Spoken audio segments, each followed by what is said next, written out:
I'd seen about 20 of my friends diagnosed, and a number of which had died at that point. So my impression was that it was something that killed you, and depending on where you were at determined how quickly you died, because back then, if you got pneumonia, you were dead in 2-3 weeks. And I mean, I'd have dinner with friends on a Friday night, and then by the next Friday, they'd be dead.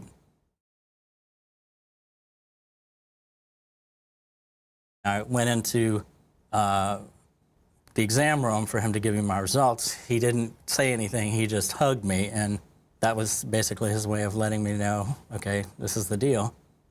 And first thing he said was, don't plan the funeral, which is a line I've used a lot since then. It just felt very unfair. And I was on 13th Street and 8th Avenue, and it was 6 o'clock in the evening when we left, and so I'm walking up 8th Avenue, and it's rush hour, so there's thousands of people coming. It's like salmon swimming upstream.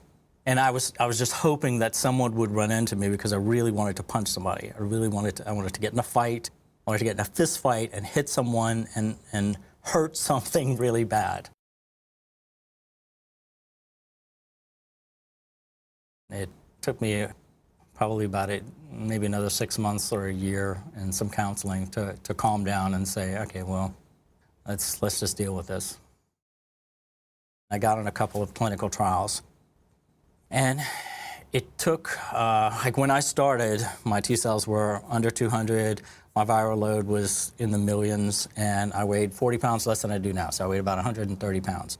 Not a big guy to begin with, so it wasn't really, I wasn't very healthy. And I guess I'd done a lot of spiritual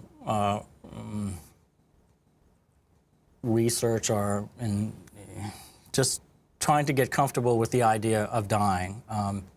And I did. I got very comfortable. I was very peaceful about it, and no big deal. I was okay with it. And then the clinical trials progressed, and I started getting better. I just spent the past 3 years of my life getting comfortable with dying. What do I do now? The biggest misconception about HIV probably is the gay thing. I hate to keep bringing that up, but it does affect everybody. And in this wonderful journey that I've had, I've met some really incredible heterosexuals who are HIV positive, and a lot of times I wish they were the people making the news. I wish they were the people speaking out. And they do. It's just the media tends to focus more on something that's going to, I guess, bring a little smoke, bring a little more agitation in a development, as opposed to, there's so many married women that I know who are HIV positive, and I mean married for 15, 20 years with kids, teenagers, and then they find out that their husband has been doing things on the side, and that's how they find out they're HIV positive.